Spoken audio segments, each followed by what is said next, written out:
2026年初，香港無綫電視 TVB 大樓頂層總經理辦公室燈光徹夜長明，佢知陳志偉正式卸任 TVB 總經理僅剩15天，全港影視圈都在觀望這位執掌 TVB 文娛大權數年的元老配以怎樣體面的方式落幕。媒體鋪天蓋地的通稿早已備好，標題稱一式定格陳志偉功成身退，深耕港娛數十載。圈內同行陸續備好慶功宴，準備送別這位橫跨影視、綜藝、製片三界的老牌大佬。配人預料到陳志偉留給整個行業、留給古天樂的最後一份告別禮，是一張足以吞噬3.5億港元資本、剪碎百年情懷心血的律師函。彼時的古天樂已經為電影版《尋秦記》耗盡全部心力。從2018年敲定往議院著改編權，到2026年定檔公映，8年時間裏，他抵押私人房產，讓片酬出演，奔走邀約20年前劇版原班人馬，拉來多方資本湊足3.5億港元製作宣發成本，只為完成自己演藝生涯的執念，也為給衰落的港片留住一代人的青春記憶。院線排片全部敲定，全國預售通道開啟，數千萬元宣發物料投放完畢，佢黐上映只剩48小時。TVB 法務部一紙侵權訴狀橫空出世，直接拍斷了項目生路。訴狀落款的最終決策人正是即將退休的陳志偉。訴狀核心邏輯刁鑽至極，古天樂僅持有往二小說文字改編版權。但影片沿用2001年 TVB 劇版《尋秦記》原創配樂天命最高，專屬戲服造型、鏡頭視覺體系、人物衍生設定，全部歸屬 TVB 資產，屬於嚴重侵權。解決方案只有兩條。要支付3.5億港元天價2次版權費買斷劇版視覺 IP 使用權，要立刻撤檔，終止全部宣發，接受法院永久禁映判決。3.5億恰好等於古天樂投入這部電影的全部成本，一旦撤檔，前期所有拍攝、特效、宣發、院線定金、演員違約金將全盤虧損，8年心血徹底歸零。若補繳版權費，等於古天樂掏空全部身家，8年無償為 TVB 打工。圈內人一語道破玄機，這根本不是簡單的版權商業糾紛，是陳志偉隱忍30年，卡在退休前無後顧之憂的終極陽謀。兩人的深仇大恨，絕非一紙版權合約就能概括。從90年代提屍殺，到2007年40萬片囚撕破臉皮，再到藍潔瑛痴世時無聲對峙，30年層層疊加的恩怨，最終借着尋秦記3.5億的巨額賭着，迎來徹底爆發。本文將完整梳理古天樂與陳志偉橫跨30年的恩怨脈絡，拆解3.5億資本蒸發事件完整始末，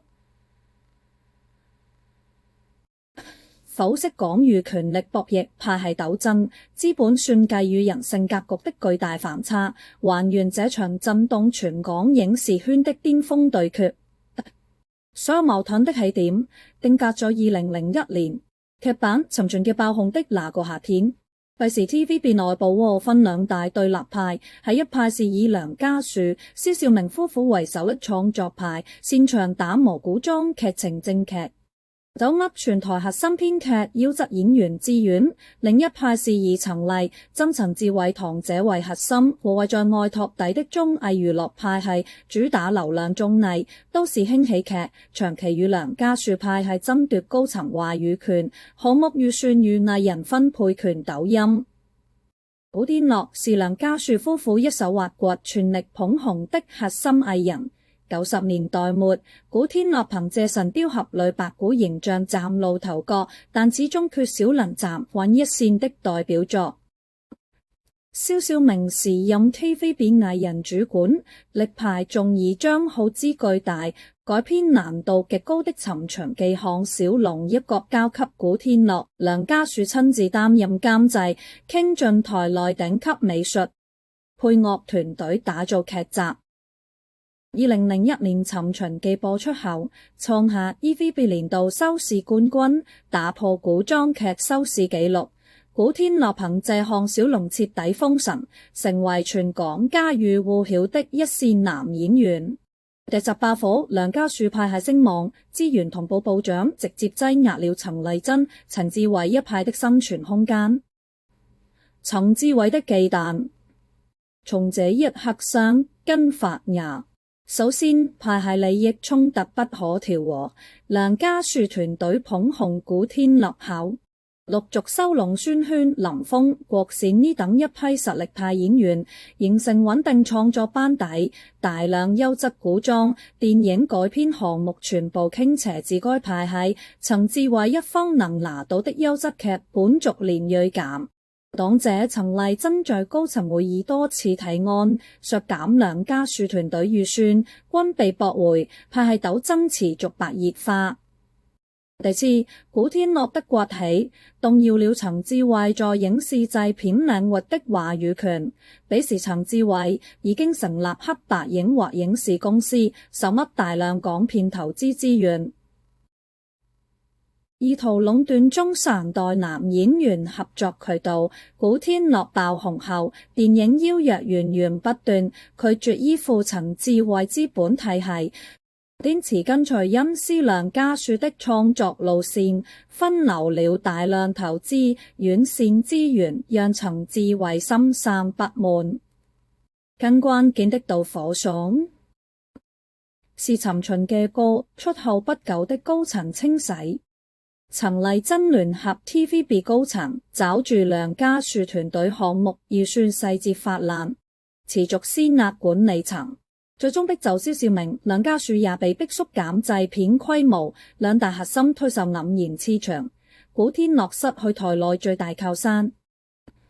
瞬間陷入資源封鎖，優質劇集邀約減少，綜藝鏡頭被分流，媒體通稿時常出現刻意抹黑的邊角新聞。這一切圈內皆知是陳志偉一派暗中操作抖音。年輕氣盛的古天樂不肯妥協，不願主動低頭攀附陳志偉換取資源。2001年末合約到期後，他直接黐開呢 B，全面轉戰電影圈，同時帶走羅嘉良、陳慧珊等多名梁家樹派系藝人，大批優質演員集體出走，重創 TVB 劇集製作根基。這件事徹底加深了陳志偉心底的芥蒂，在他的認知裏，古天樂是靠着 TVB 靠着行業資源才有今天。如今卻帶着一眾骨幹集體叛徒，斷了 TVB 劇集根基，更是無視自己的行業地位，這份不敬拖計到整15年。撕開 TVB 後的古天樂，開啟瘋狂拍戲模式，每年5到7部電影，扎根港片市場，同時默默積存資本與人脈。而陳志偉始終盤踞影視上游，一邊經營製片公司，一邊深耕 TVB 高層演脈，兩人分屬兩條賽道，表面見面點頭寒暄，台下暗流衝動，無數次資源交鋒項目爭奪，讓隔閡逐年加深，只等一個徹底撕破臉的契機。2007年，兩人維持6年的表面和平，被一筆40萬港元的片酬尾款徹底撕碎，成為港圈公開的重磅新聞，也是陳志偉對古天樂嘅恨數10年的直接導火索。這一年，陳志偉旗下黑白影畫投資文藝電影《3日快樂》，搭檔劉若英的男主角色，陳志偉主動開出400萬港元高額片酬邀約古天樂出演。彼時古天樂已是一線電影家，手握無數優質邀約，本不願接陳志偉公司項目，但礙於港圈人情往來，加上劇本題材溫和，最終簽下完整演出合約，白紙黑字約定殺青後3個月全額結清400萬片酬，電影拍攝全程順利。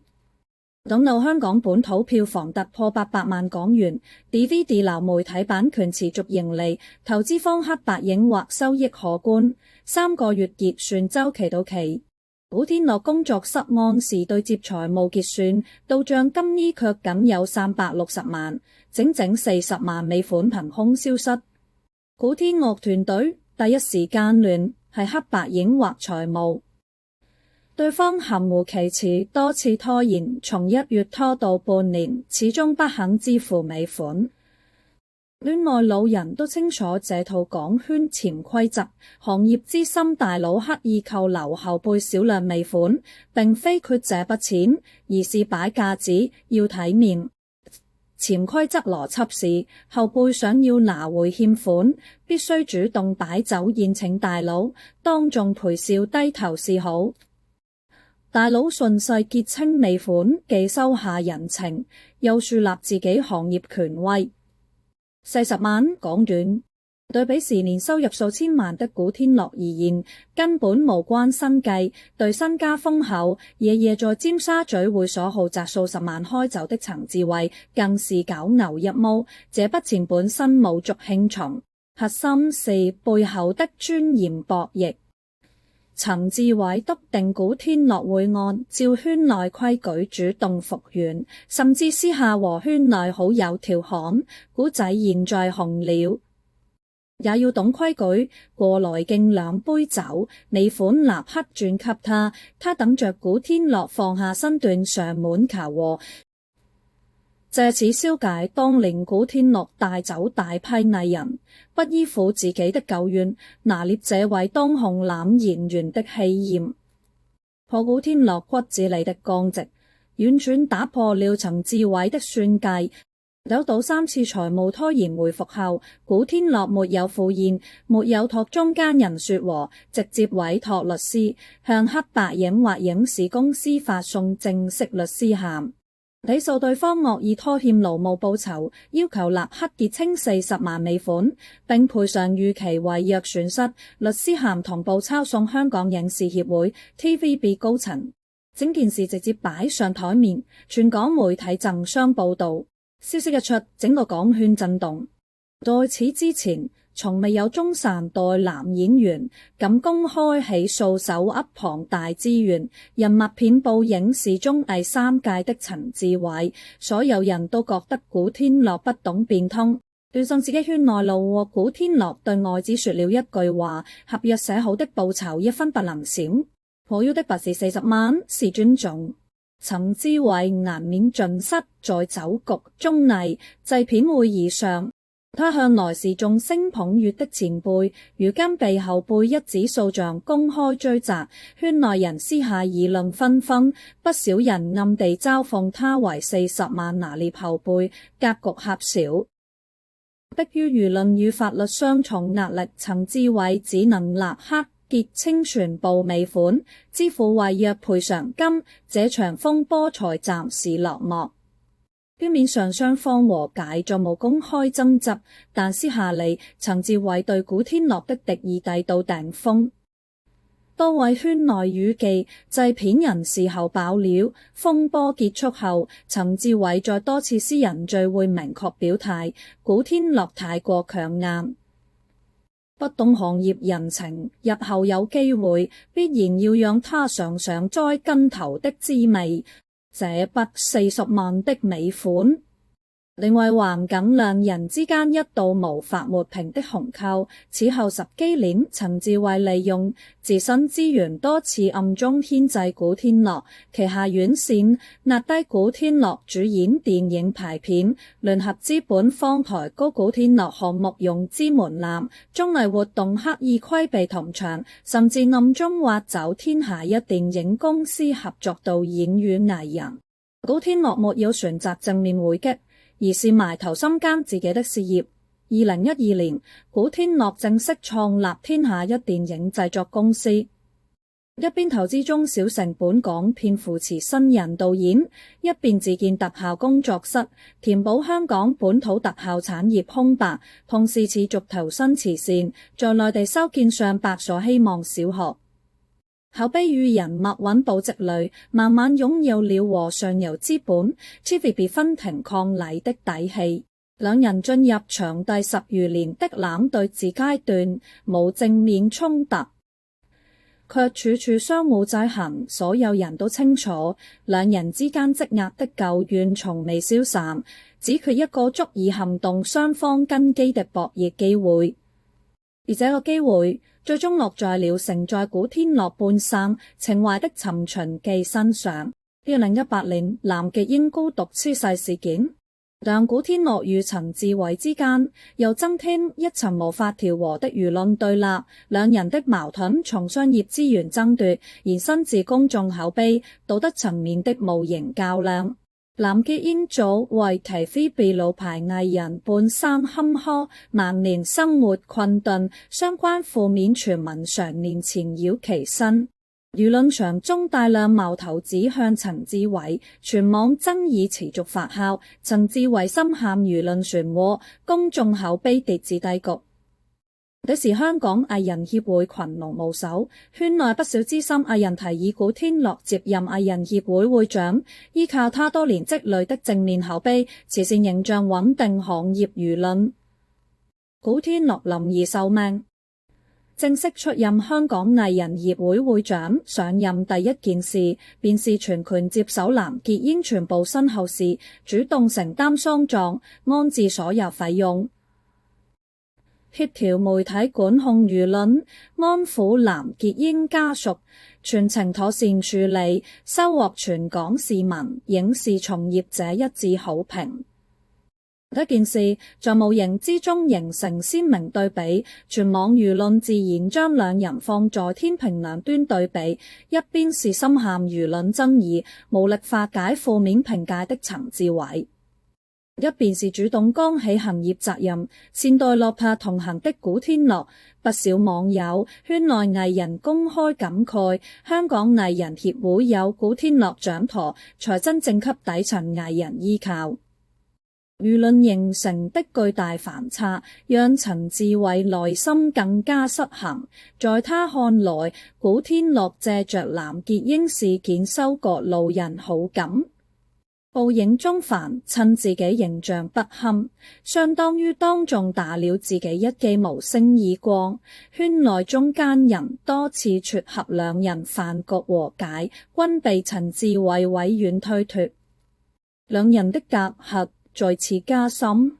此時陳志偉已經出任 TVB 總經理，手握全台 IP 版權、影視項目審批、藝人管理最高權限，掌握港娛最核心的內容資產，擁有了可以精準打擊古天樂的絕對權力。而古天樂籌備多年的電影版《尋秦記》項目，恰好完全踩在 TVB IP 版權管控的核心範圍之內，成為陳志偉眼中最完美的反擊籌碼。其實早在2018年，古天樂啟動《尋秦記》電影項目之初，就提前對接當時 TVB 高層嚟保安，完整洽談 IP 使用事宜。一次性支付數百萬元授權費，簽訂書面協議，協議明確約定古天樂拍攝電影版可正常使用劇版人物形象、經典場景配套視聽素材，用於情懷向影視改編，前款兩清，具備完整法律效力。古天樂本以為有高層蓋章合約兜底，項目可以順利推進，慢慢沒有料到，幾年後 TVB 管理層更替，陳志偉走馬上任，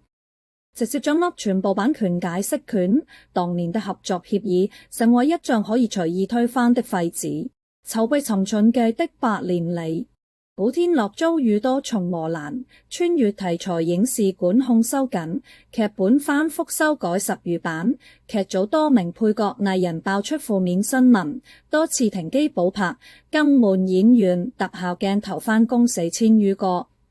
持續追加投入，資金鏈緊張時，古天樂抵押名下多處房產，向好友向華強拆借2000萬資金，才勉強維持項目運轉。8年時間，他推條數10部高片酬商業電影，零片酬出演項小龍，親自登門拜訪孫軒、林峰、郭羨呢等20年前原班主演。反覆溝通邀約，只為還原觀眾記憶裡的經典陣容。3.5億港元總投入，集分下來覆蓋1.4億演員片酬，8750萬特效製作，7000萬全國宣發，院線定金、場地租賃、後期剪輯全部成本，每一分錢都是古天樂與合作資本實打實的真金白銀。2025年末，影片全部製作完成，送審順利通過，全國院線簽訂排片協議，線上預售通道開啟，數千萬宣發海報、短視頻物料全面投放，影院大屏提前更新電影預告片。佢知上映僅剩2天，古天樂終於鬆了一口氣，以為8年情懷終將落地。他完全沒有想到，一場針對自己拆窩已久的版權絕殺，正在 TVB 高層辦公室悄然落地。操盤人是即將退休、在無職位束縛的陳志偉。2026年初，佢辭陳志偉卸任 TVB 總經理15天。頂層管理層召開專項法務會議，會議唯一議題追責電影版《尋秦》嘅侵權行為，全面叫停影片上映流程。會議最終親自諗批人，正是陳志偉。會議結束當天，TVB 法務部特快專遞將侵權律師函送至古天樂天下一電影公司總部，函件內容字字誅心，精準合住古天樂所有軟肋，區分文字版權與影視視覺 IP 版權，古天樂僅擁有黃易小說文字改編權。2001年 TVB 劇版全部美術造型，原創配樂天令最高，鏡頭分鏡、人物衍生設定、場景搭建版權永久歸屬 TVB 當年嚟保安簽訂的協議，僅開放少量素材與濫權限，不具備大規模院線電影商用資格，協議存在表述漏洞。堅持 TVB 單方面作廢舊合約，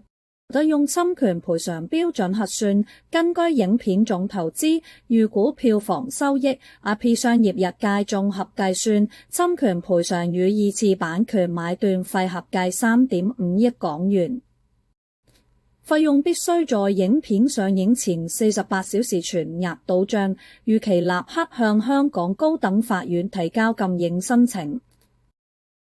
附加約束條款，若古天樂選擇刪減劇版相關素材，更換原創配樂規避賠償，影片必須刪除全部情懷鏡頭。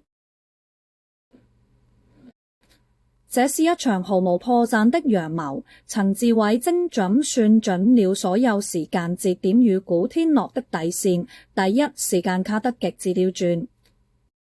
選在卸任前15天動手，此時陳志偉即將交出總經理職權，後續版權糾紛、輿論壓力、資本追責全部由下一任管理層承接，自己無需承擔任何行業問責。退休後全身而退，冇任何職位待界。第二，精準拿捏古天樂的情懷軟肋，古天樂耗費8年打磨項目。核心賣點就是20年前劇版情懷，觀眾買單，院線簽約，資本投資全部依託經典 IP 元素。如果刪減所有 TVB 專屬素材，電影失去核心看點，票房徹底崩盤。前期3.5億投入依舊全部虧損，如果補繳3.5億版權費，所有利潤歸零，8年付出沒有任何回報。第三，利用合約漏洞完美規避輿論指責，陳志偉沒有直接撕破臉人身攻擊。香城依託法務版權規則操作，對外可以宣稱只是正常維護公司知識產權的辯外界質疑動機，他也有合規商業流程作為擋箭牌。第四，船長古天樂不禁拖延訴訟，一旦進入司法流程，官司審理週期至少半年到2年，院線排片全部作廢。9000萬宣發費用無法追回，合作資本會集體追責古天樂，甚至引發公司資金鏈斷裂，牽連多年扶持的中小港片項目。律師函送遞當天，古天樂在公司辦公室獨自靜坐4個小時，翻看8年以來所有拍攝素材，修改劇本，簽約單居，沉默不語。對高管紛紛提議立刻刪減 TVB 專屬配樂，替換戲服鏡頭，縮減賠償金額，減少損失。合作資本方催促古天樂和陳志偉私下協商，拖圈內大佬出面調停，爭取降低版權費。但古天樂做出了讓全港震驚的決定，不刪減任何情懷鏡頭，不私下托人頭和短期拆借全部資金，全額支付3.5億港元2次版權買斷費，保證影片完整如期上映。事後古天樂身邊好友透露，他當時給出的理由有2層：其一，8年裏數百名劇組工作人員、一眾老演員放下檔期全力配合，無數特效師熬夜打磨鏡頭，不能因為版權糾紛毀掉所有人的心血。其二，無數觀眾等待20年，衝碎院版情懷走進影院，刪減核心元素是欺騙所有期待影片的影迷。他不願辜負這份跨越20年的青春回憶。短短3天時間，古天樂抵押剩餘私人不動產，聯合合作資本緊急調配流動資金，湊齊3.5億港元進入 TVB 對公賬戶，資金到賬那一刻，等同於他投入電影的全部製作成本徹底蒸發。8年日夜打磨 working 盡身家籌備的項目，最終收益全部用來填補 TVB 版權缺口，辛苦一場分文未賺，反倒背負巨億借貸壓力。這件事迅速傳遍香港影視圈，圈內從業者唏噓不已，不少製片人、導演私下直言，陳志偉這一步算計實在太過狠辣，借着職務權力，在退休前清算多年私人恩怨，拿3.5億的資本代價報復數十年前積存的舊怨。根據諷刺意味的是，版權風波落幕，陳志偉正式卸任 TVB 總經理後，在一場行業頒獎禮後台，他主動託好友苗僑偉大話給古天樂，語氣輕鬆大度，替我恭喜古仔，沉進擊票房大賣，這部電影拍得很好。台上兩人碰面，依舊禮貌握手，微笑寒暄。彷彿天價版權糾紛30年積怨從未發生，完美上演娛樂圈最真實的假面人情。一邊是手握3.5億版權費功成身退的陳志偉，一邊是掏空全部身家隱忍不語的古天樂。這場對決的表象散苦，一目了然。第5章輸贏反轉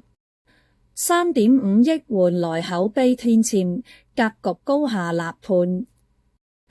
從賬面資本來看，陳志偉看似是這場博弈的贏家，借着職務權限追回3.5億巨版權收益，了結心底多年怨氣，順利退休，沒有承擔任何實質性損失。但長遠來看，輿論、行業口碑、公眾評價層面，兩人迎來徹底反轉。陳志偉贏了錢財，輸掉所有人心；古天樂虧掉3.5億，收穫全行業、全國觀眾的尊重。嘅陳志偉算計獲利，口碑徹底崩塌。版權事件曝光後，全網掀起大規模輿論討論。網友梳理兩人30年恩怨脈絡，看稱陳志偉利用 TVB 職權退休前精準設局打壓古天樂的完整始末，負面評價鋪天蓋地，行業從業者看清其處事格局。眾多中小導演、製片人公開發聲，擔憂自身項目未來遭遇同類版權打壓 ，TVB IP 合作項目洽談熱度大幅下滑，不少資本方減少對 TVB 影視改編項目投資，擔心管理層更迭後，舊合約被單方面推翻，投資風險激增。過往負面輿論疊加放大，藍潔瑛相關爭議，早年行業打壓後輩的舊事被重新翻出，大眾對其功利記仇、倚仗權力報復同行的行事風格極度反感。退休後的行業資源縮水，原本邀約不斷的綜藝、製片顧問合作大幅減少，不少慈善活動、正能量影視項目刻意規避合作，大眾路人緣跌至低谷。公眾提起陳志偉，第一印象便是利用職權算計同行，即便手握3.5億版權收益，陳志偉在行業內的公信力、號召力大幅衰減，短期金錢獲利換來長期無法修復的口碑裂痕。圈內一句中肯評價道盡真相。身居行業高位，不用資源扶持港片振興，反倒用來清算私人舊怨，格局早已輸得一乾二淨。就3.5億巨額虧損的古天樂，全程未接受任何媒體專訪吐槽版權糾紛，從未公開指責陳志偉半句。對外採訪只聊電影本身，港片發展與新人扶持、隱忍大道的處事方式，徹底打動大眾與行業同仁，影迷好感到拉滿。觀眾清楚古天樂本可以刪減鏡頭規避損失，卻選擇全額賠付保存影片情懷，願意為影迷守住青春回憶，全網自發支持電影票房。即便影片排片受海外大片擠壓，內地、香港本土觀眾主動二刷三刷，用票房支持古天樂。全港影視人力挺，大量 TVB 老演員、中三代導演、底層幕後工作人員公開表態站隊古天樂，認可他不計個人得失，堅守港片情懷的初心。天下一電影公司後續融資，藝人合作資源不降反升，眾多優質劇本、新生代演員主動尋求合作。慈善與行業擔當深入人心，大眾對比兩人處事方式，更加認可古天樂多年默默見效，扶持沒落港片，善待底層藝人的長期付出，即便承受巨額經濟損失，依舊持續投資中小成本港片，為香港電影流傳火重。電影版《尋秦記》最終全球票房分賬僅能覆蓋部分宣發借貸，古天樂個人與天下一公司賬面虧損超2億港元，可他從未停下港片投資步伐，後續持續推出多部本土寫實、古裝動作影片，堅持扶持新人導演，剛係衰落港片的發展大旗。有媒體專訪時詢問古天樂5億付諸東流是否後悔，他平靜回答：錢沒了可以再賺，但一代人的情懷、數百人的心血不能白白毀掉。影視行業本該互相扶持，不該用來互相為難。短短一句話，道破兩人最核心的格局差距。陳志偉困於數十年私人恩怨，手握行業權力選擇報復；古天樂看淡資本得失，身居行業高位，始終堅守影視從業者的初心與底線。古天樂與陳志偉長達30年的深仇大恨，表面是私人過節，版權糾紛，深層本質嚟香港影視行業兩種完全對立發展路線的激烈碰撞，是權力利己主義與情懷實幹主義的不可調和的矛盾。陳志偉深耕港娛數十年，深諳行業權力、資本、人脈的運轉規則。核心邏輯是資源優先服務自身利益，依靠 TVB 高層職權、製片公司資本壟斷優質 IP 藝人，院線資源優先保障自身商業收益。行業規則、合約條款只是維護自身利益的工具，需要時可隨意解讀、推翻利用規則漏洞打壓競爭對手。派系思維根深蒂固，區分圈內自己人與對立陣營。對於不屬於自身派系、不肯依附自己的從業者，長期暗中牽制、自己打壓。看待影視行業以商業利益為唯一核心 ，IP 情懷、行業傳承全部是換取利潤、鞏固地位的籌碼，缺少對港片長期發展的責任感。退休前針對《尋秦記》的3、5億絕殺，正是這套思維的極致體現。首幕 TVB IP 核心權力，借着雌激冇追責的窗口期。懂行業資源清算私人舊怨，優先滿足自身情緒與利益，完全無視港片創作數百主創心血與影迷情懷。古天樂辭開 TVB 創辦天下一電影，所有決策核心圍繞挽救衰落港片展開，利益永遠排在行業傳承之後，不計短期商業虧損。持續投資中小成本本土港片，開設本土特效工作室，填補香港影視工業短板，覆蓋本地幕後人員就業。對待 IP 創作心懷敬畏，願意犧牲個人資本，完整保留經典影視情懷，尊重編劇、演員、幕後工作人員的勞動成果，打破冇 TVB 派系隔閡。無論當年哪一派系藝人、導演，只要有創作能力，全部敞開合作大門，整合全港影視人才，兼顧行業責任與社會責任。出任藝人協會會長，幫扶落魄老藝人，常年投身內地慈善建校，用自身影響力傳遞行業正向價值。兩人30年的對立，本質是兩條路線的持續博弈。陳志偉認為，影視圈是權力與資本的角鬥場，單借掠奪資源。古天樂始終堅信，港片的根基是情懷與創作，從業者應當抱團取暖，共同挽救日漸式微的本土電影產業。3.5億資本蒸發事件，將兩重路線的優劣、格局的高低，赤裸裸擺在全行業面前。回望古天樂與陳志偉橫跨30年的恩怨，從2001年派系鬥爭埋下仇恨種子，2007年40萬美款撕破臉皮，2018年藍潔瑛事件輿論對立，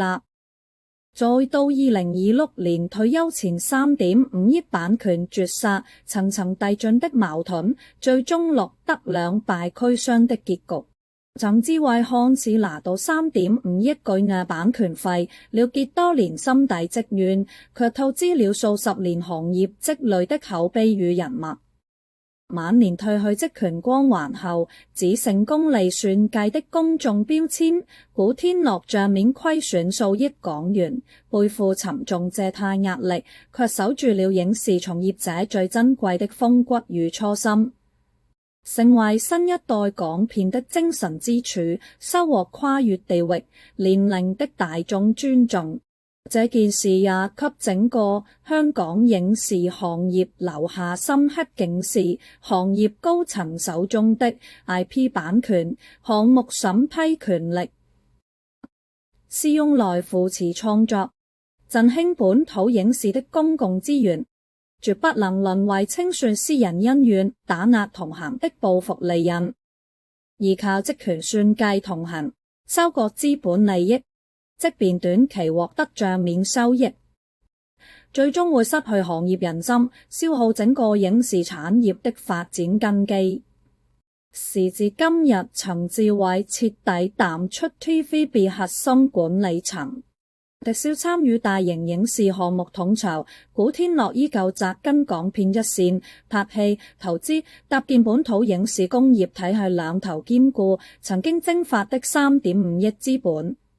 早已化作大眾心中無可替代的行業口碑。金錢可以計算得失，但格局、人心與情懷永遠無法用價格衡量。一場牽動全港的3.5億資本風波，終究分出了真正的高下。一時的算計贏不來長久體面，長久的善良與堅守，才能在魚龍混雜的娛樂圈站穩永久的一席之地。